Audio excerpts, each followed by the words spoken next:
A few months ago, I had one goal: pass my international English exam. But honestly, at the beginning, I wasn't ready. My listening was weak, my speaking was nervous, my writing was slow, and my grammar still had many mistakes. There were moments when I thought, maybe my English isn't good enough.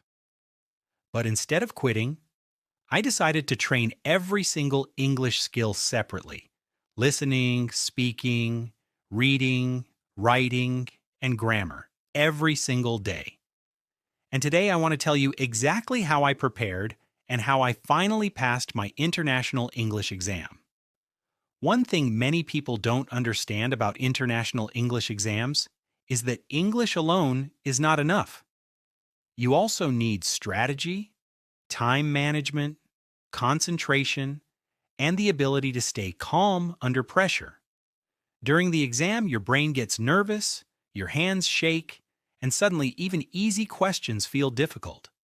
That's why I stopped studying randomly and started training like an athlete. The first skill I focused on was listening because honestly, native English speakers talk fast. At the beginning, I understood almost nothing, especially different accents. American accents, British accents, academic vocabulary, fast conversations, everything sounded impossible. So I started practicing every day using listening platforms with levels from A1 all the way to C2. That helped me train progressively instead of trying to jump directly into difficult content. At first, I listened with subtitles, then without subtitles, then I repeated the audios again and again. Sometimes I replayed the same audio 10 times until my ears started adapting to the language naturally. I also practiced shadowing, which means repeating exactly what the speaker says with the same rhythm and pronunciation. And after some weeks, something incredible happened. I started understanding more without translating everything in my head. That's when I realized listening is not magic, it's repetition. Then came writing, and honestly, writing was one of the hardest parts for me because during the exam time moves very fast. So I understood that I didn't only need better English, I also needed faster typing speed. I started practicing with typing applications every single day to increase my speed and accuracy. I trained under pressure because I wanted my hands to move naturally during the exam. After that, I started writing essays constantly. Essays about technology, education, culture, artificial intelligence, social media, and general opinion topics. I used ChatGPT to generate random essay questions because I wanted to prepare myself for any possible topic that could appear during the exam. And one thing helped me a lot. I stopped trying to sound perfect and focused more on structure. A clear introduction, organized ideas, good examples, and a strong conclusion. That changed everything because simple and clear English is more powerful than complicated English with mistakes. Now let's talk about the section most students fear: speaking. At the beginning, speaking English made me feel embarrassed. I overthought every word, every pronunciation, every sentence. Sometimes I knew the answer in my head, but fear stopped me from speaking. But then I realized something important. Fluency comes from speaking, not from thinking about speaking. So I started practicing with apps like Tandem, where I could talk with real people in English. At first, my conversations were uncomfortable. I made mistakes constantly. Sometimes I forgot words. Sometimes my pronunciation sounded bad.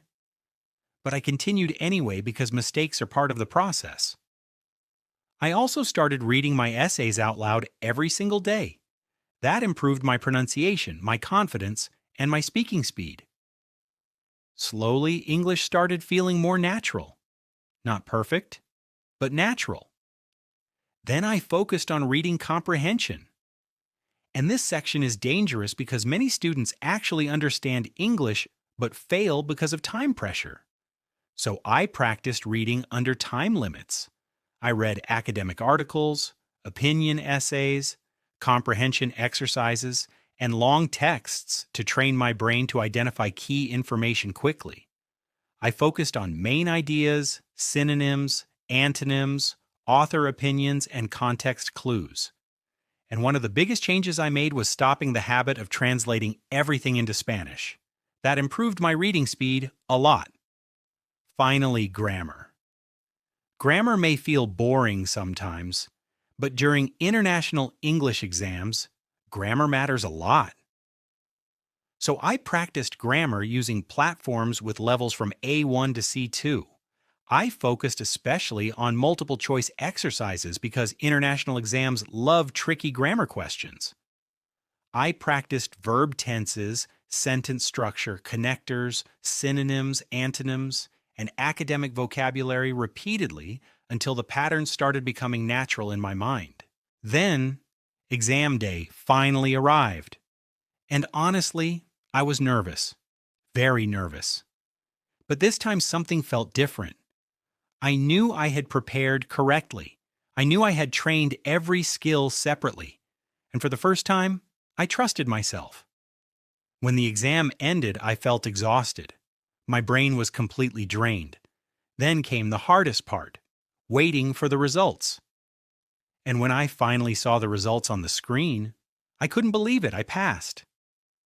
After all the stress, all the fear, all the late nights, all the practice, it was finally worth it.